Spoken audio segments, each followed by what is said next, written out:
Hello, my name's Leah Price-Cox. I am a senior lecturer at the University of Winchester.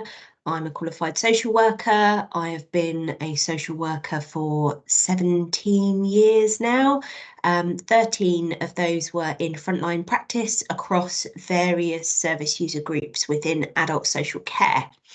And within all of those, as most social workers do, I had a significant responsibility and passion and love for safeguarding practice, which is why I'm so pleased to now work here at the University of Winchester, teaching one of my favourite modules, risk and assessment and safeguarding work.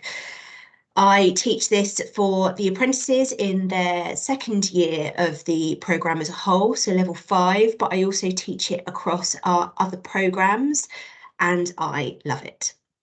It is my favourite part of being a social worker, and I think it's one of the things that unites us as social workers. No matter what we do, no matter where we work with people to try and keep them safe, to try and keep their lives free from abuse and neglect, and wanting to make that change for people and to enable them to keep themselves safe and those that they love safe. So even though my background is very much rooted in adults, and this is where my passion ignited, those skills are transferable across the board. So what I'm going to do is I'm going to take you through the module of SW2314 risk and assessment. We're going to look at some of the learning outcomes, some of the key themes, look at the assignment and why it's been set in the way it's set.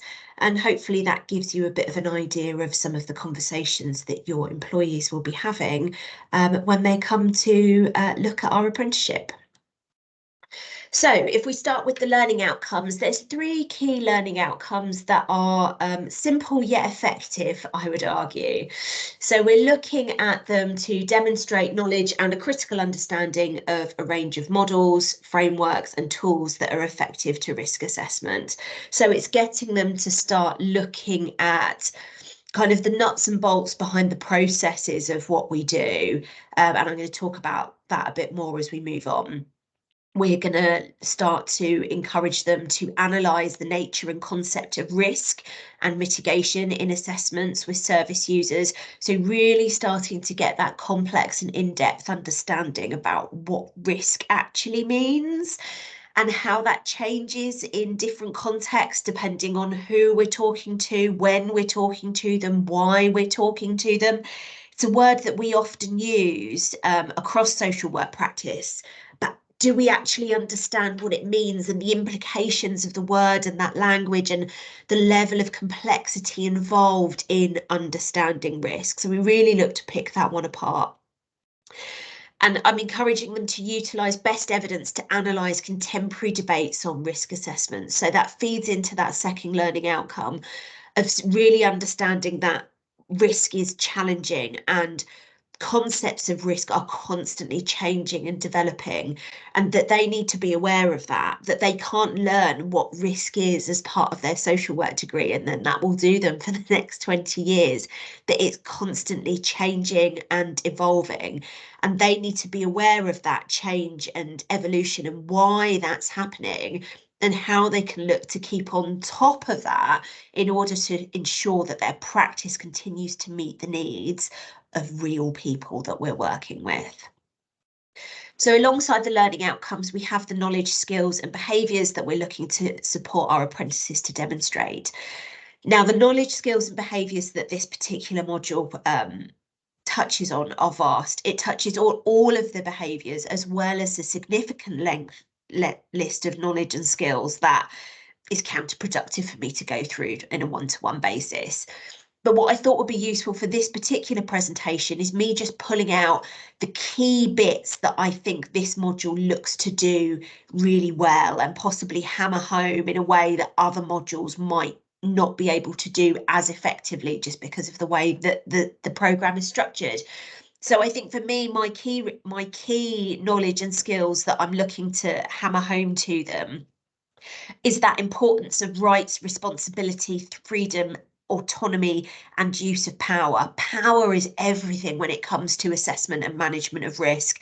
And do we understand those kind of links within there?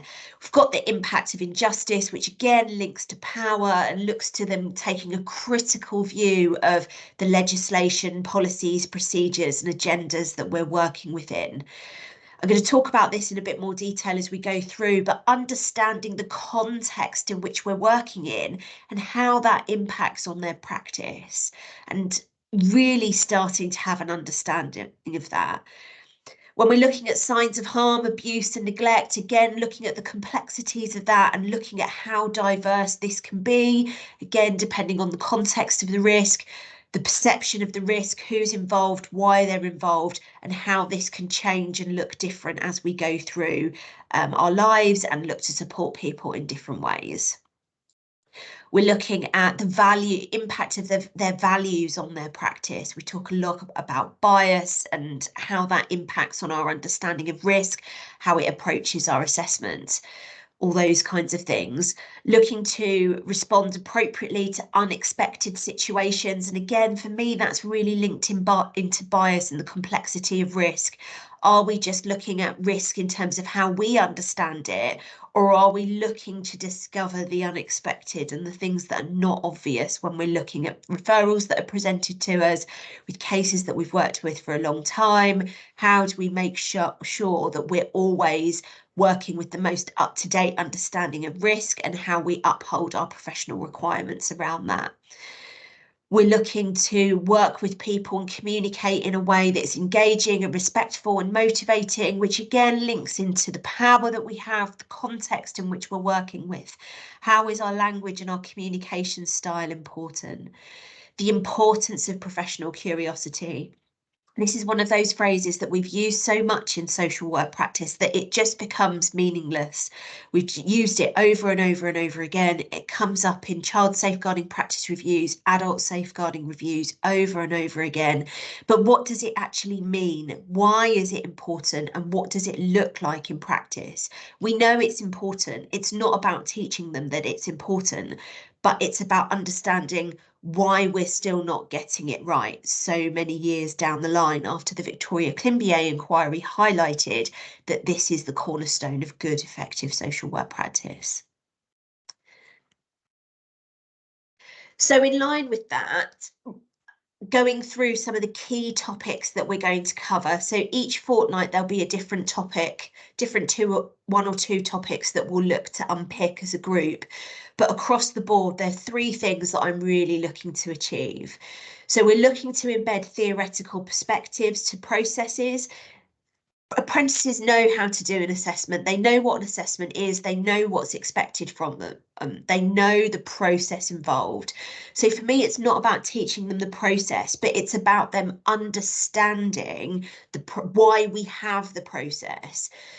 Getting them to think beyond their organisation. So as social work organisations, as local authorities, we all have our own individual best ways of practicing, but they are informed by external sources. They're not light bulb moments that organisations have had themselves. They're drawing on research, they're drawing on wider theories. And that's what social work apprentices really need to understand. And if they can understand that, they're going to move from that idea of not just knowing what they need to do, but understanding why it is they need to do it, why good is good, and why things that are challenging or not so good are not so good. So thinking beyond their team, beyond their organisation, to give that depth and understanding of what those tasks are. I always say to apprentices, because of this module, what they do on a daily basis won't change, but their understanding of the context in which they're doing it and why they're doing it is the bit I'm looking to change and looking to improve their understanding. Alongside that, we're looking to introduce a critical look at the context and the culture in which we work, looking to inspire change. There is not one social worker registered within the UK at the minute that isn't frustrated with the systems we have to work in. They're ineffective, they're broken, they're under-resourced, they're underfunded. We know all of this, And it's about them looking and understanding that and understanding why and looking at themselves within that. So rather than being a passive recipient of this is the way things are, actually, what is their responsibility in changing that? They are the future of social work practice. In 20 years' time, do they want to be saying that the same things are broken with the system?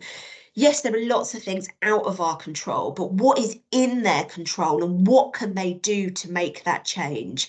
And I hope one of the things I'm particularly good at is inspiring them to want to make that change, to want to be part of changing the system we're working in to make it better for the people we work with. As part of that, we're looking to understand what good practice looks like. So we've got these ideas of what we want our practice to be. I remember in my first year of teaching apprentices, I had an apprentice kind of throw back to me that the university was disconnected with the realities of practice, that we were talking about stuff within university and it didn't match up with what they were experiencing in practice. To which I threw back, it's not my job to teach you to fit into practice. I have been a social worker for a really long time. It would be really easy for me to teach apprentices to, this is what you need to expect, this is how you fit in with it. But by doing that, I'm just reinforcing the status quo, and we're going to continue down the path that we've always continued down. And one of the reasons I left frontline practice was to be part of that creating that change in a different way.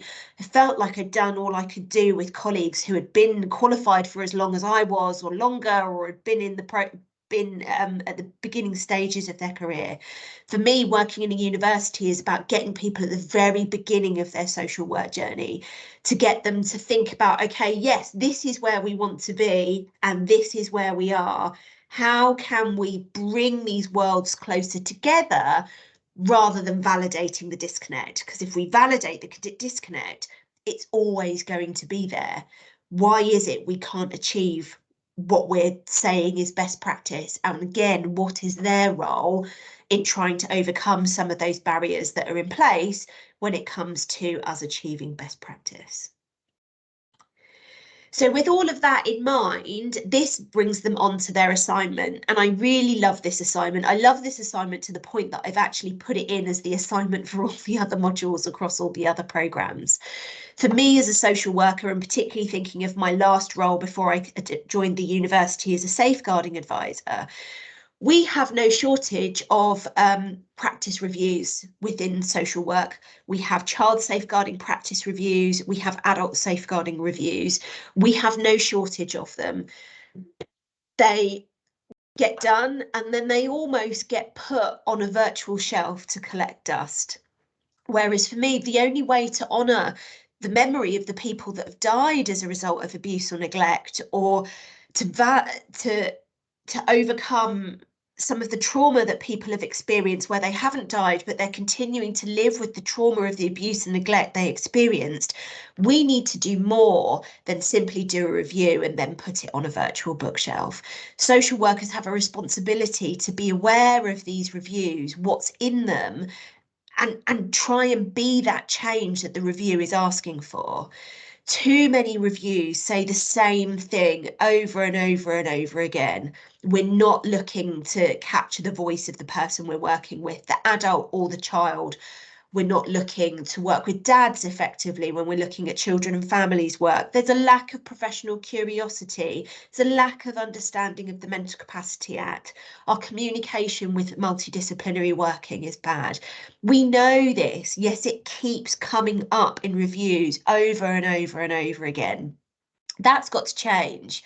So what I want the apprentices to do is read a review. I want them to read lots of reviews, but by putting it as part of their assignment that they need to read at least one review in order to do it, that will hopefully inspire them with the value that these reviews have and encourage them to use them as a tool in their practice. So what I'm asking them to do is to find a review, any review, doesn't matter. It can be one from their own local authority. It can be a really famous one like Starr Hobson and Arthur Labanjo Hughes. It could be a really old yet significant one like Victoria Climbié, or it could be it could be one from a completely unrelated local authority that they found somewhere and they find interesting. What I want them to do is read that review and then look to provide a 3,000-word critical evaluation on how practitioners and services might respond to the findings to ensure delivery of a safe service. Effectively, what do we need to do to make the changes that we're all so desperate to see within social work practice?